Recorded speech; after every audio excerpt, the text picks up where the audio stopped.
Salam alaikum, chers étudiants de la section SM et SMC. Alors aujourd'hui, nous allons commencer à donner les solutions des exercices de travaux dirigés correspondant à l'algèbre.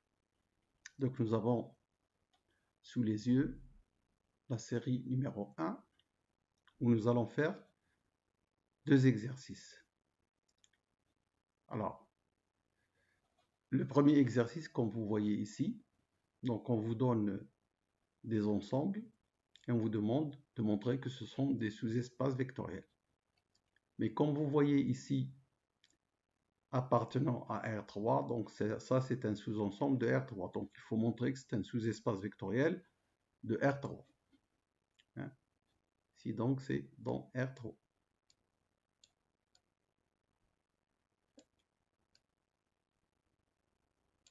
Pour les autres aussi, le deuxième, le troisième, et pour le quatrième, c'est dans R4.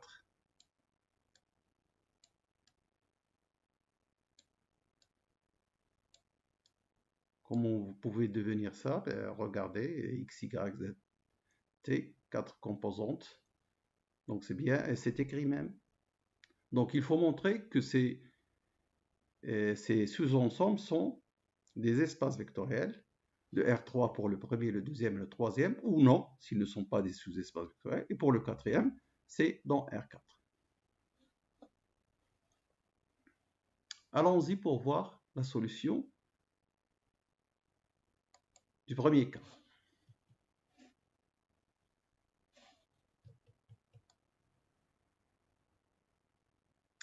E1 égale l'ensemble des x, y, z appartenant à R3 qui vérifie une relation 3x moins 7y égale à z.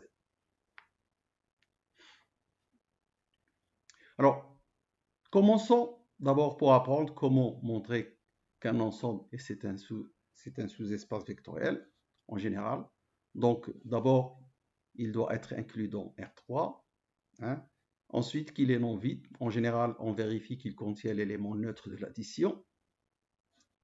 Et que les lois plus et la loi de multiplication externe sont stables. Donc, ici, E1, vous voyez bien clairement qu'il est dans R3, qu'il est non vide puisqu'il contient 0, 0. Alors, pourquoi il contient 0, 0? Parce que 0, 0 vérifie cette relation. 3 fois 0 moins 7y égale bien à 0. Donc, l'élément neutre de l'addition, en général, on le note par un grand 0. Grand 0 égale à ce triplet. Les éléments de R3 sont des triplets de composantes, donc 3 composantes. Alors maintenant, regardons la stabilité de la loi plus. Si je prends deux éléments U et V de E1, qu'est-ce que j'ai écrit ici? E2. Une erreur, donc de E1, toujours on travaille avec E1. Donc je prends deux éléments de E1, est-ce que leur somme, qui est cet élément, U plus V, regardez là. Donc pour faire la somme, on fait la somme des composantes, chacune avec sa composante qui lui correspond. Donc U plus V c'est X1 plus X2, Y1 plus Y2, virgule, Z1 plus Z2. Alors est-ce que cet élément appartient à l'ensemble E1? Bon, pour exprimer que U appartient à E1, ça veut dire qu'il vérifie la relation de définition. 3x1 moins 7y1 égale à z1. V appartient à E1 parce qu'il vérifie cette relation. Donc il vérifie cette relation s'il appartient à E1.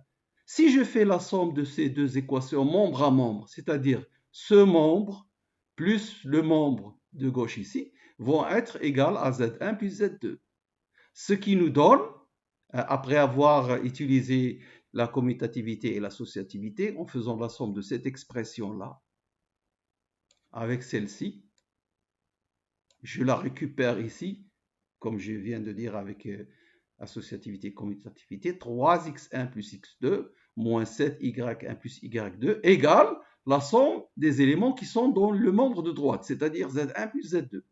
Mais ça, c'est précisément la relation, cette relation que vérifie le vecteur U plus V. Donc c'est bien un élément de E1. Voilà. D'autre part, si je prends cette relation qui exprime que U appartient à 1, je la multiplie par un lambda quelconque de R. Donc je trouve cette relation-là. Et ceci, qu'est-ce qu'il exprime? Il exprime que le vecteur lambda U vérifie aussi l'équation. On n'a fait que multiplier par lambda. Là, elle. Donc l'élément lambda U est également un élément de R3. Ainsi, nous avons démontré que E1 est un sous-espace vectoriel de R3. Je rappelle, donc, vérifier qu'il est non vide, qu'il vérifie la stabilité de l'addition et la stabilité de la multiplication. Non vide.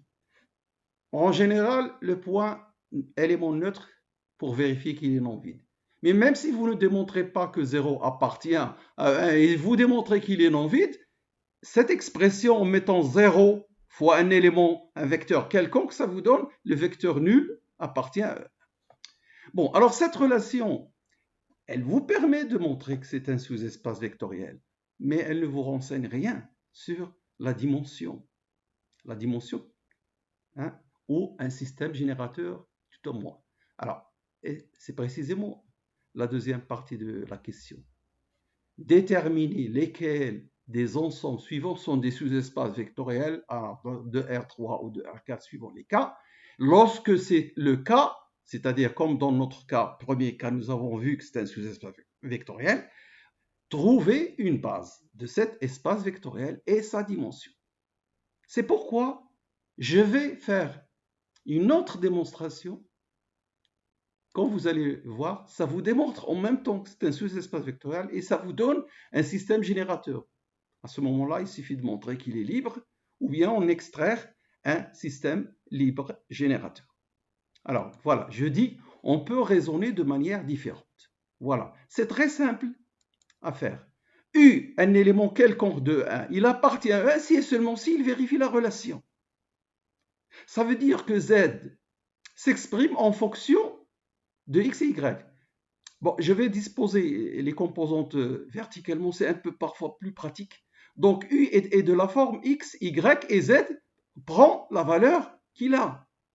Maintenant, ce vecteur, je peux le décomposer, ça veut dire que U est égal x0, 3x plus le vecteur 0y moins 7y. Voilà. Et maintenant, je factorise le x. Ça veut dire que U est x fois ce vecteur plus y fois l'autre vecteur 0, 1, moins 7. Qu'est-ce que vous voyez ici? Que pour qu'un vecteur E1 appartienne à E1, il suffit qu'il soit combinaison linéaire de deux vecteurs. Ces deux vecteurs. Par conséquent, la famille formée par ce vecteur-là et ce vecteur-là est une famille génératrice. Donc nous pouvons dire tout de suite que la dimension de E1 est inférieure ou égale à 2. Pour être sûr que c'est 2, il suffit de vérifier que c'est libre. Et apparemment, c'est libre, on va le voir. Alors, qu'est-ce que je dis? Ainsi, E1 est l'espace engendré par les vecteurs W1 et W2. J'ai nommé ce vecteur W1 et ce vecteur, je l'ai nommé W2. Lorsque vous avez un ensemble qui définit comme l'espace engendré par une famille de vecteurs, il est automatiquement un sous-espace vectoriel. Parce que ce sont des combinaisons linéaires. Qu'est-ce que ça veut dire l'espace vectoriel? D'ailleurs, on le note comme ça. Vectoriel de W1 et W2. Je rappelle, j'ai noté ce vecteur W1 et celui-ci W2. Qu'est-ce que ça veut dire ça? Ça veut dire l'ensemble des combinaisons linéaires de la forme alpha W1 plus bêta W2. Et bien sûr, c'est un sous-espace vectoriel de R3, comme vous devez avoir vu ça dans le cours. Et on le note aussi, parfois on le note comme ça. Hein. Il faut bien mettre ces brackets comme ça d'un sous-ensemble pour ne pas le confondre avec le produit scalaire. Donc, je préfère cette notation parce qu'elle vous dit vectoriel, c'est-à-dire le sous-espace vectoriel engendré par cette famille. Parfois, la famille peut être grande, un nombre fini de vecteurs, allant de 1 jusqu'à Wn, etc. Bon, alors maintenant, on est sûr que l'espace que 1 est un sous-espace vectoriel, on est sûr qu'il est engendré par ces deux vecteurs, il reste à vérifier qu'il est libre. Alors, on va le faire dans le tableau numéro 1, tout à l'heure, on va le faire. Donc, c'est un sous-espace vectoriel de R3 qui est libre et la dimension est égale à 2. Alors, qu'est-ce que je dis après?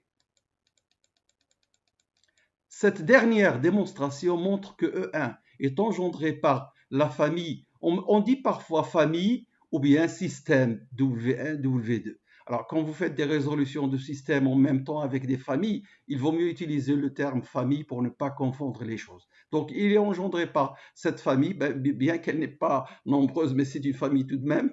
Hein, cette famille, et donc E1 est de dimension inférieure à 2. Et comme W1, W2 est libre, vérifiez-le.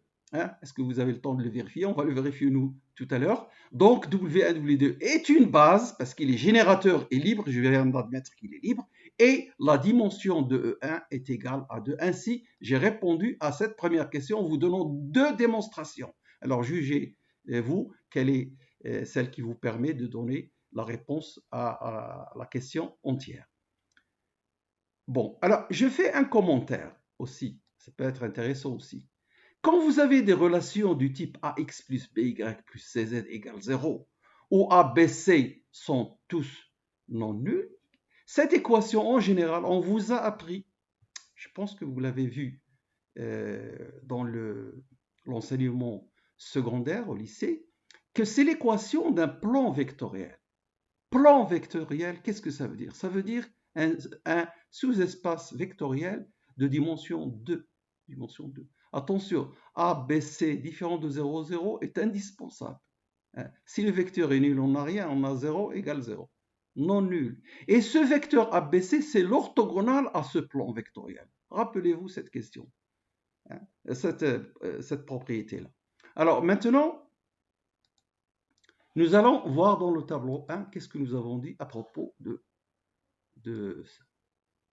Alors, dans le tableau A, j'ai oublié de commencer par ça, de vous rappeler qu'est-ce que ça veut dire un sous-espace vectoriel. Donc, si F est un espace vectoriel, l'espace le grand, et il contient un sous-ensemble, E est un sous-espace vectoriel de F s'il est inclus d'abord dans F. Et s'il est non vide, et il est stable pour les lois plus et la multiplication externe. C'est ce que j'ai dit tout à l'heure. Donc, on le rappelle ici. Alors, dans la pratique, on vérifie que E est non vide. Il vérifie en général que l'élément neutre appartient à E. Ici, l'élément neutre pour cet espace E1, c'est le triplet 0, 0, 0. Et que l'addition est stable et que la multiplication par un scalaire est stable aussi dans E.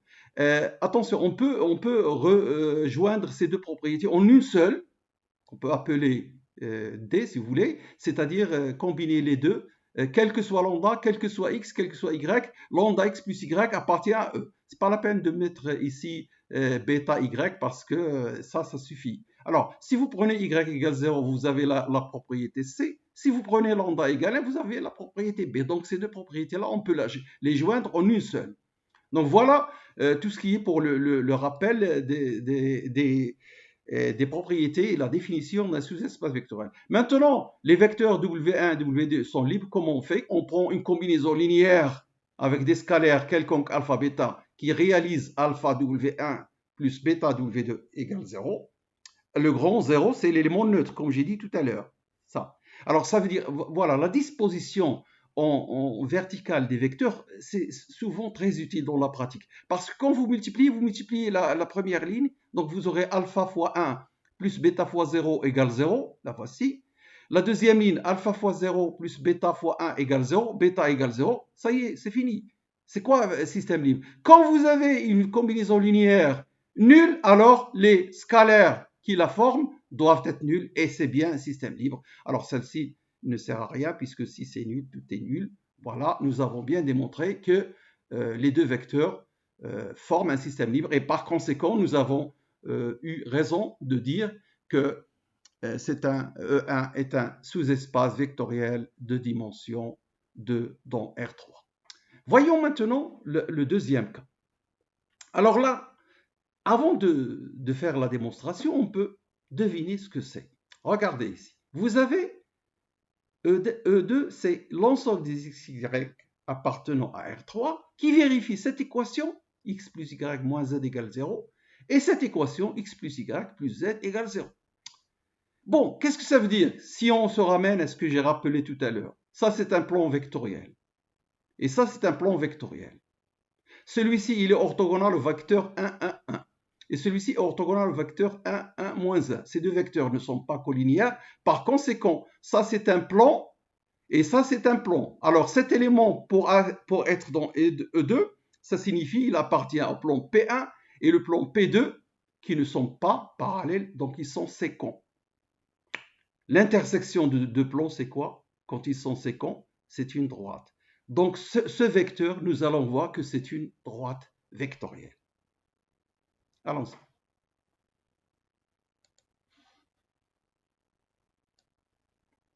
Bon, je rappelle ce que je viens de dire. Si on tient compte de ce qui a été dit plus haut, l'espace E2 est l'intersection de deux plans vectoriels qui ne sont pas parallèles. L'explication, on la donnera tout à l'heure. Par conséquent, E2 est une droite vectorielle. Vérifions-le plus précisément. Maintenant, la démonstration claire. Il ne suffit pas de parler comme ça, il faut le démontrer. Donc, je vais utiliser la deuxième méthode que nous avons fait dans la question 1, qui nous donne en même temps un système générateur et nous donne la dimension cette fois-ci directement, parce que le système sera libre clairement. Alors, U appartient à E2 s'il vérifie les deux équations. Ça veut dire Z égale X plus Y et Z égale moins X plus Y. Nous avons ici un système de deux équations avec trois inconnus. Mais quand vous avez Z est égal à son opposé, ça veut dire que Z est nul. Juste ajouter ça et ça, vous trouvez 2Z égale 0. Donc Z est nul. Bon, si Z est nul, ça veut dire que X égale moins Y. Remplaçons tout. Alors, X, Y égale moins X et Z égale 0. Donc, le vecteur est égal à X moins X0, c'est-à-dire X fois le vecteur 1 moins 1. Ainsi, nous voyons que pour appartenir à E2, un vecteur, alors ça, tout ça, c'est des équivalences. C'est sûr que c'est des équivalences. Vous pouvez vous contenter de implique si vous n'êtes pas sûr. Mais moi, je suis sûr que ce sont des équivalences. Et donc, le vecteur U est combinaison linéaire d'un seul vecteur. Ça, c'est quoi? C'est alpha que multiplie W, ou XW. Alors, c'est une droite vectorielle. Engendrée par un seul vecteur, c'est une droite vectorielle et on l'écrit vectorielle du singleton W. Ainsi, la dimension égale 1 parce que c'est un vecteur non nul. Un vecteur non nul forme une famille libre, formée d'un élément. C'est bien un sous-espace vectoriel de R3 de dimension 1. Pourquoi c'est un sous-espace vectoriel? Parce qu'il s'exprime sous la forme vectorielle d'une famille. Ici, on ne travaille que dans des espaces de dimension finie. Donc, quand je dis famille, c'est toujours fini. Pas comme dans le cas dans d'autres situations où on peut travailler en dimension. Dans votre programme, vous n'avez que des dimensions finies et en général Rn, voire R1, R, R2, R3, R4. Bon, voilà, donc nous avons terminé avec la deuxième question. Voyons dans le tableau 1, qu'est-ce que nous avons dit à propos de cette... non, pardon, dans le tableau 2. Alors, à propos des plans, l'équation AX plus BY plus CZ égale 0, avec ABC différent de 0, est l'équation d'un plan vectoriel orthogonal au vecteur U égale ABC. Dans la situation de la question numéro 2, vous avez E1 est défini par cette relation et cette relation. Donc, un élément U appartient à E1 s'il appartient à P1 et P2. P1, c'est ce plan-là, et P2, c'est ce plan-là. Donc, c'est P1 inter P2. Et l'intersection de deux plans qui ne sont pas parallèles, ils ne sont pas parallèles parce que les vecteurs orthogonaux à ces plans ne sont pas collinéaires. Et par conséquent, P1 inter P2, alors, on dit donc que P1 et P2 sont séquents. Séquents, c'est-à-dire ils se coupent. Et leur intersection est une droite vectorielle. Voilà, tout est expliqué là. Vous avez une droite vectorielle. Ça, c'est pour une sorte d'interprétation géométrique, mais la réponse, on l'a bien donnée tout à l'heure, à savoir que c'est un sous-espace vectoriel parce que nous avons démontré qu'il est vectoriel d'un vecteur W, et il est de dimension 1, bien sûr. Troisième question. Ce E3 que vous voyez ici, est-ce que c'est un espace sous-espace vectoriel de R3? Déjà, ce n'est pas un plan vectoriel, parce que vous avez ici une constante non nulle. Et donc, si vous mettez 0, 0, 0, vous trouvez 0 moins 0 plus 0 égale 1. C'est impossible. Donc, l'élément neutre n'appartient pas à R3. L'élément neutre de l'addition. Alors, ce n'est pas un sous-espace vectoriel. La réponse est très claire. Dans ce cas-là, qu'est-ce que nous allons dire? E3, on constate tout de suite que 0, 0, l'élément neutre de l'addition n'appartient pas à E3. Donc, E3 n'est pas un sous-espace vectoriel de R3. Fini. Pas la peine d'ajouter un autre commentaire. Alors, pour E4, alors ça, c'est un sous-ensemble de R4. Donc, nous allons essayer de voir si c'est un sous-espace vectoriel de R4. Alors, je peux aussi ici utiliser la notion d'hyperplan, etc., mais je ne veux pas vous encombrer avec des choses que vous n'avez pas vues comme définition dans le cours. Donc, on va y aller tout de suite pour vérifier que c'est un sous-espace vectoriel et regarder combien il a de générateurs et en déduire un système, une base, une famille qui est base. Donc, tout de suite à la réponse.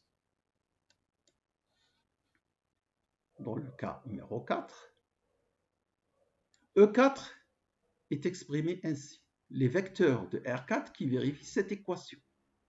Pour montrer que E4 est un sous-espace vectoriel, je peux utiliser la méthode qui consiste à montrer qu'il est non vide.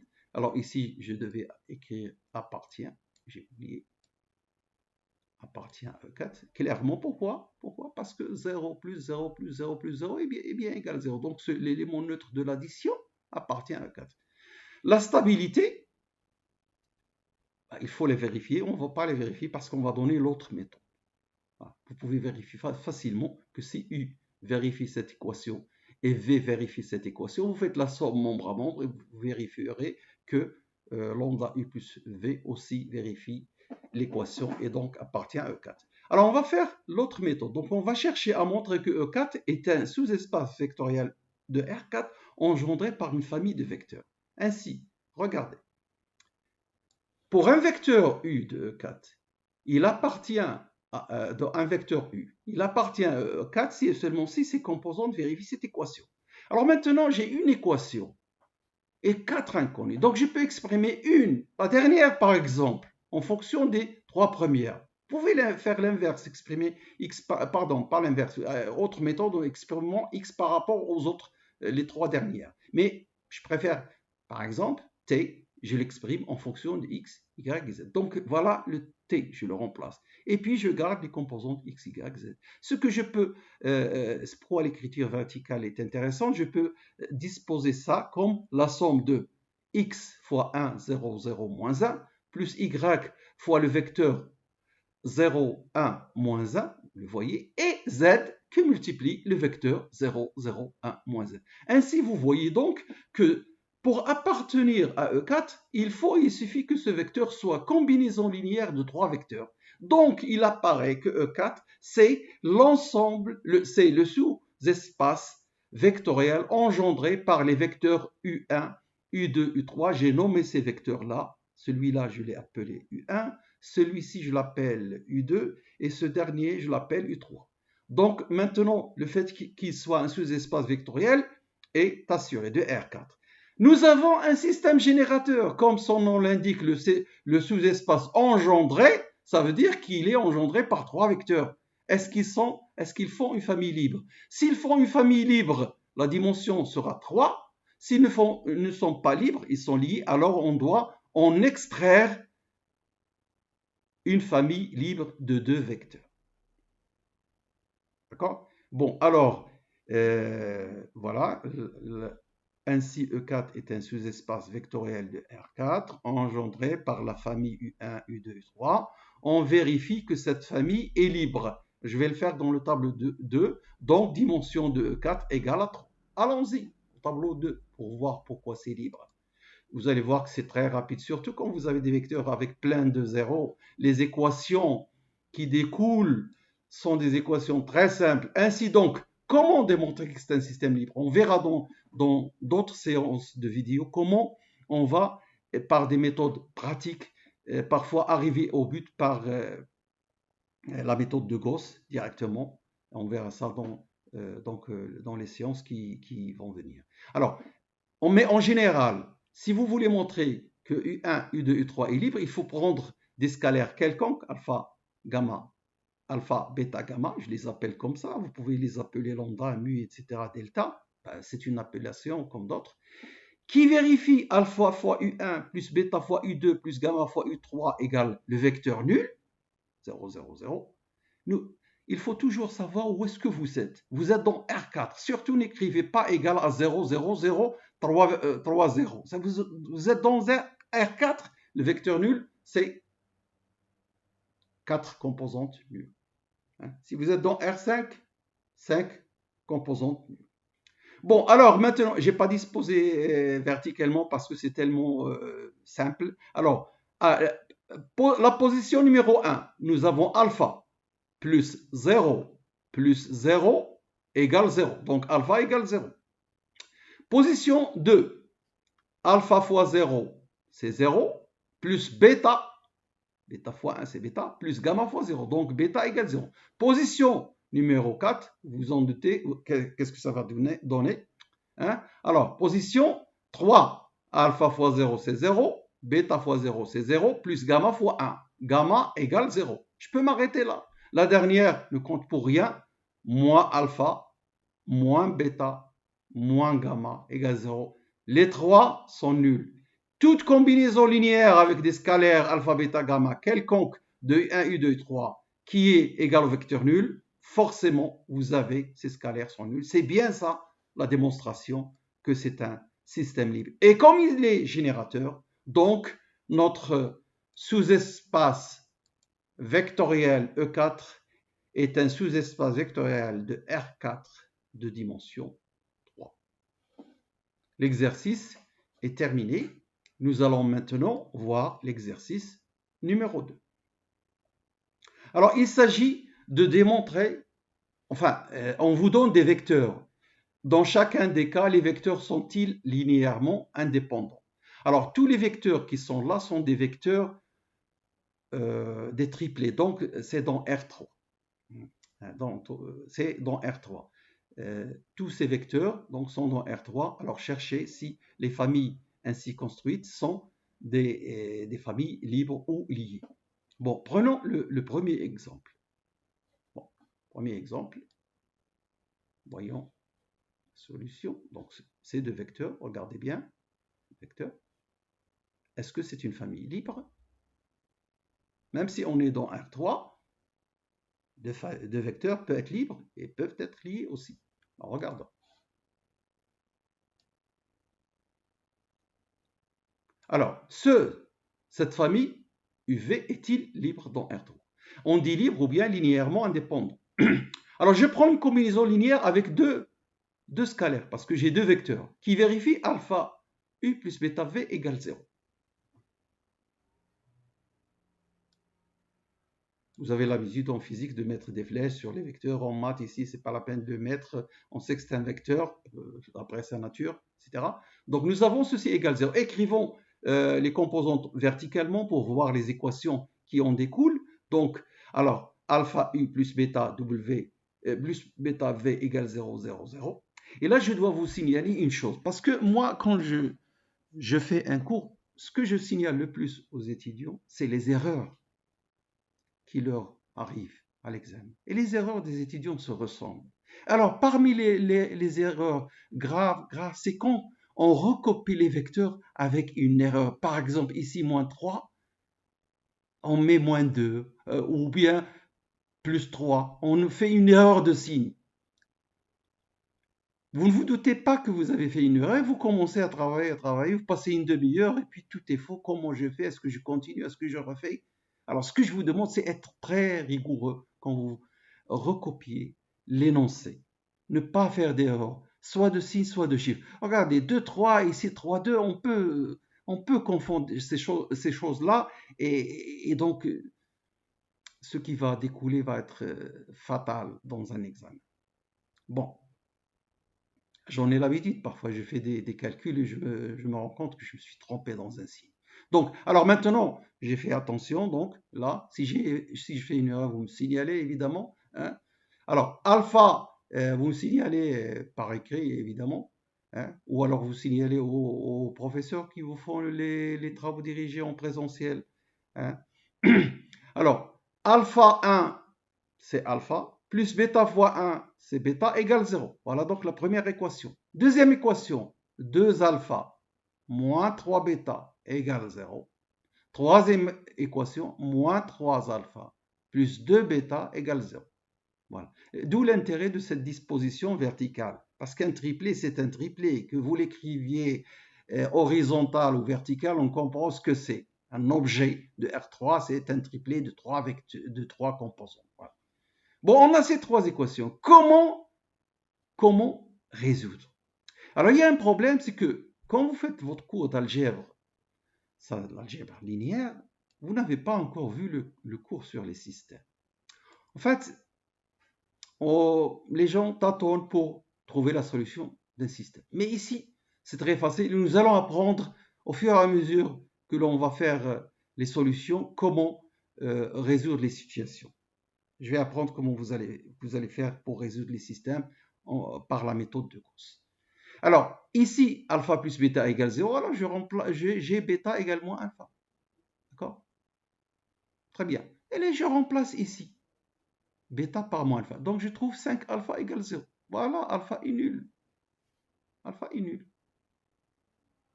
Alors, bêta est nul. C'est fini. Moins 5 alpha pour la troisième équation. Ça veut dire la même chose. 5 alpha moins 5 alpha égale 0, c'est la même chose. Donc, à partir d'une combinaison linéaire des vecteurs u et v égale le vecteur nul, je trouve que forcément, les scalaires qui forment cette combinaison linéaire sont nuls, ainsi le système est libre. On dit aussi que ces deux vecteurs sont linéairement indépendants. Voilà pour le premier cas. D'accord? Voyons maintenant le deuxième cas. Alors maintenant, ça se complique un petit peu. Nous avons 3 vecteurs, donc ça va faire un système de 3 équations à 3 inconnus, et vous n'avez pas encore vu la résolution des systèmes. Mais on va s'en sortir, rassurez-vous. Bon, regardons la solution. Donc, sur solution. Alors, de la même manière, cette fois-ci, je prends 3 scalaires quelconques qui forment une combinaison linéaire de ces vecteurs qui sont donnés dans l'énoncé. Alors, comme j'ai dit tout à l'heure, bien vérifiez que vous ne vous êtes pas trompé sur les vecteurs. U, V, W, cette combinaison avec les scalaires alpha, bêta, gamma égale 0, 0, 0. Disposition verticale pour donner les équations alpha fois 1, alpha, plus 2 bêta, plus 7 gamma égale 0. Moins 2 alpha pour la deuxième équation, plus bêta fois 1, moins 4 gamma égale 0. Et pour la troisième, alpha moins bêta plus gamma égale 0.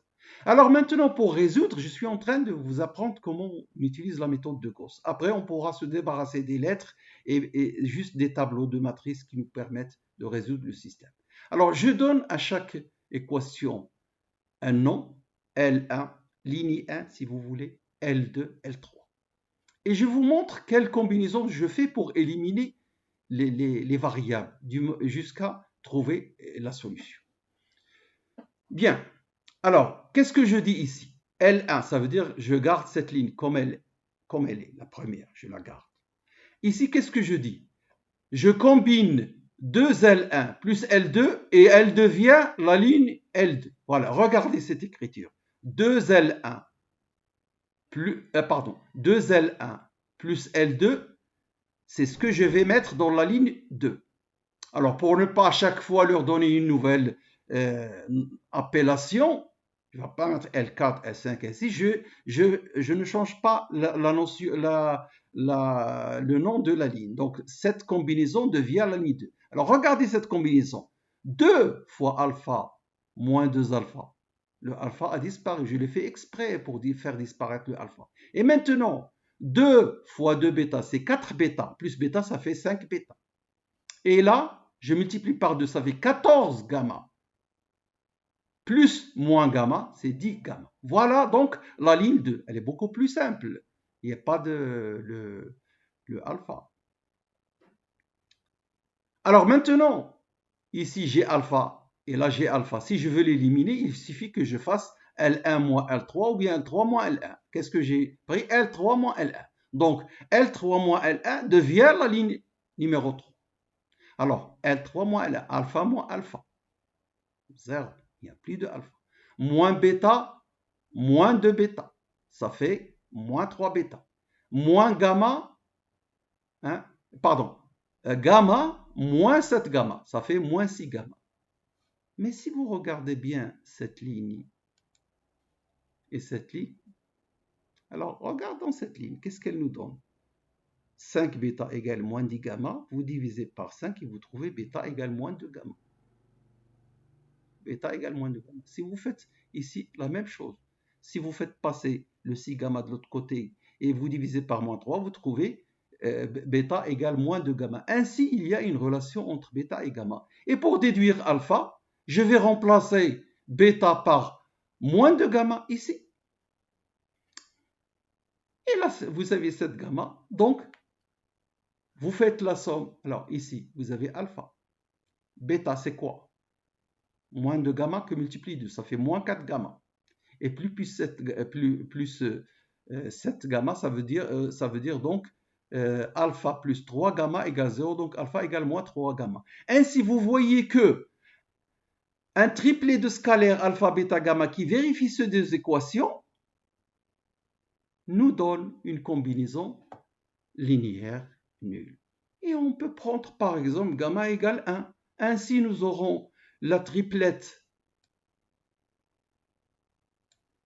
alpha égale moins 3, bêta égale moins 2, gamma égale 1, j'ai pris gamma et il suffit de trouver, pour que le vecteur soit lié, il suffit de trouver une combinaison linéaire avec des 3 scalaires non nuls. Alors, le calcul nous a montré que si vous prenez les scalaires de cette manière-là, ça vous donne une combinaison linéaire nulle. Je prends un exemple, gamma égale 1 par exemple.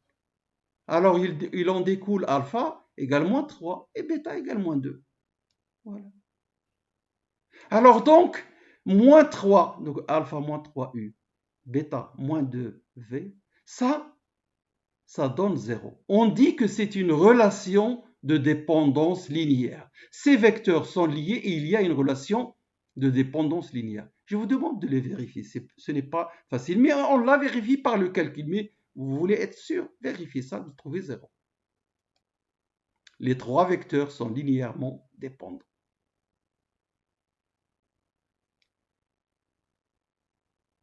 Et la famille, donc, la famille qui a été donnée dans le texte, cette famille,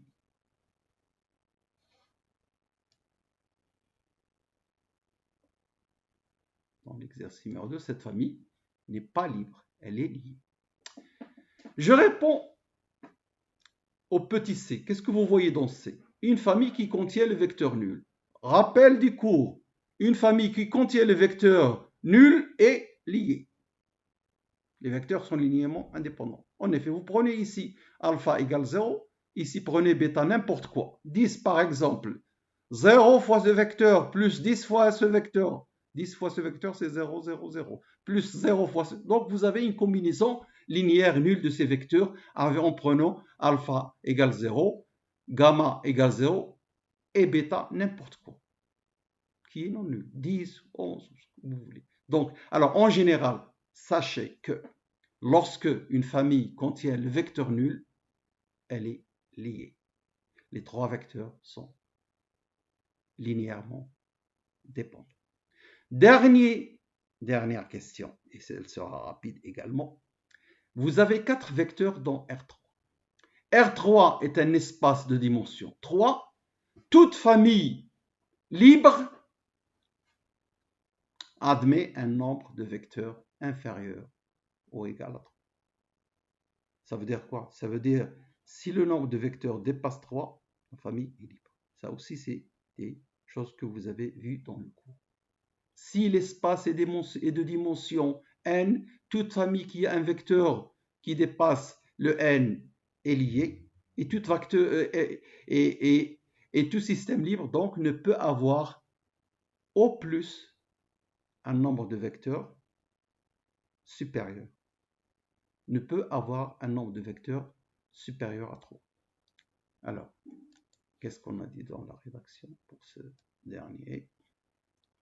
Alors, si nous avons lié parce qu'elle contient le vecteur nul, UVWT dans le cas D n'est pas libre dans R3 puisque dimension de R3 égale 3. Toute famille S, bon, cette famille, je lui donne un nom S, ayant plus de 3 vecteurs, ça veut dire cardinal de S. Alors, apprenez à ce terme cardinal de S, on travaille en dimension finie, le cardinal d'une famille finie, c'est le nombre de vecteurs. Donc, le cardinal de S supérieur à 3, donc en l'occurrence ici c'est 4, donc cette famille est liée. C'est dans le cours. Ainsi, nous avons terminé cette séance d'algèbre et c'est la première.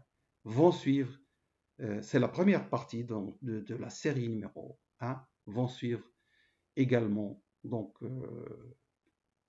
d'autres séances pour terminer cette série qui est assez longue, très très longue.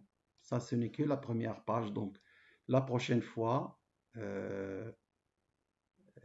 vous devez traiter l'exercice 3 et 4. Peut-être qu'on pourra faire 3, 4 et 5. Vous savez, ça prend du temps. Voilà, donc la séance est terminée. Merci pour votre attention.